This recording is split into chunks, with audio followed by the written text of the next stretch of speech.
Mas, senhor presidente, eu gostaria de falar sobre o novo pacote que o governo federal trouxe para o Congresso Nacional e sobre a situação da economia brasileira e o que o governo Bolsonaro tem trabalhado e mostrado na prática durante esse período que se completa 10 meses da gestão do governo Bolsonaro. O governo Bolsonaro certamente já é, por todos aqueles que têm uma análise científica correta, o pior governo da história dos governos eleitos neste país. Nós que votamos pela primeira vez para presidente da República, 1989, temos clareza de que o pior governo instalado nesse país é o governo Bolsonaro.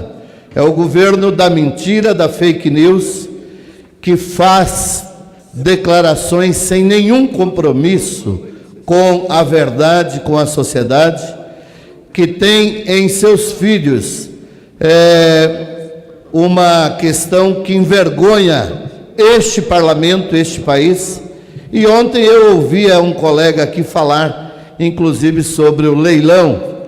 do pré-sal feito pelo governo federal, e ele dizia, e eu acredito que tem muito sentido com o que falava o deputado Valmir Assunção, qual é o investidor estrangeiro, internacional, que vê alguma instabilidade séria num governo que fala tanta mentira, num governo que faz tantas armações e, neste momento, tem ele, o ministro da Justiça, a única e grande preocupação é a perseguição e uso da polícia militar aos seus adversários. O maior exemplo foi o vergonhoso pedido de prisão contra a presidenta Dilma, feito pela Polícia Federal, usada politicamente como jamais visto nos governos democráticos nesse país. Foi vergonhoso como partes da Polícia Federal brasileira se deu ao direito de se submeter ao ministro Sérgio Moro, que hoje é um ministro que cai sua popularidade porque sua farsa e sua cara foi mostrada a público com o que ele fez e com o que ele foi lá na República de Curitiba, na perseguição, prisão contra o presidente Lula. Então o governo Bolsonaro hoje se preocupa, ele, Sérgio Moro, o ministro da Justiça, de como acobertar, deputado Sérgio Moro, todo aquele esquema das milícias que envolve o Queiroz, seus filhos, e agora perseguindo, inclusive, um porteiro de um condomínio, porque o porteiro dá um depoimento, o porteiro dá esclarecimento, e nesse esclarecimento não é o que o presidente da República e sua família queria. Queria que o porteiro mentisse, que o porteiro não tivesse visto, mas as coisas estão claras. Este governo não tem, para o povo brasileiro, nenhuma política econômica.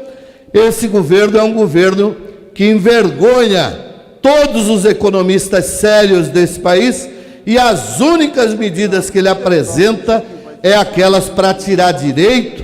para destruir com a economia nacional, como agora fazendo essa história de fazer com que, dentro do pacote de Paulo Guedes, que é verdadeiramente quem planeja a economia, o resultado para os brasileiros que não conhecem, basta olhar e analisar como está a situação do Chile neste momento, que é a destruição da economia, milhões de trabalhadores e trabalhadoras nas ruas, um governo que demitiu todos os ministros, um governo acabado, sobrevivendo à base da repressão, perseguição contra o povo e contra a esquerda daquele país. Nós nos solidarizamos, inclusive, com todos os parlamentares chilenos que estão, nesse momento, sendo perseguidos pelo governo e pela situação naquele país. Portanto, nós queremos deixar aqui registrado, senhor presidente, que o governo Bolsonaro é um governo que fez a reforma da Previdência para tirar direito, para destruir a aposentadoria do povo trabalhador, encaminha para extinguir os municípios com menos de 5 mil habitantes, num desrespeito ao nosso pacto federativo, num desrespeito à nossa população, porque cada município desse tem uma história, tem uma cultura,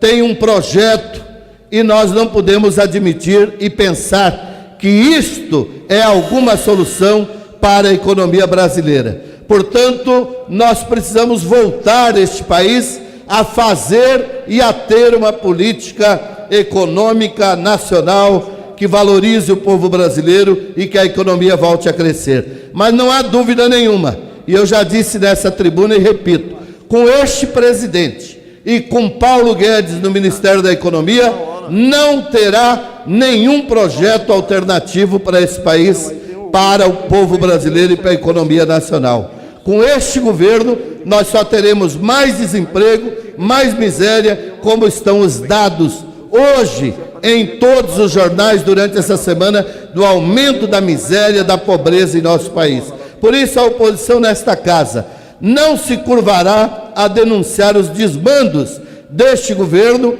e, ao mesmo tempo, propor de que esse governo precisa respeito à Constituição e precisa respeito a esse parlamento, e pensar que o Brasil não é de uma família, não é de milicianos. Esse país é um país grande, que tem hoje o maior presidente da história desse país, preso político e perseguido. Mas nós temos certeza que o STF haverá de mostrar de que a justiça funciona, haverá de mostrar que a Constituição nossa deve ser respeitada. Por isso queremos a libertação urgente e integral, com todos os direitos, ao presidente Lula, para voltar a ter esperança esse povo brasileiro e o nosso país voltar a ter respeito internacional. Muito obrigado, senhor presidente, senhores parlamentares, e nós esperamos que a nossa economia volte a crescer com um governo diferente. Desse, nada esperamos, porque nada tem a mostrar.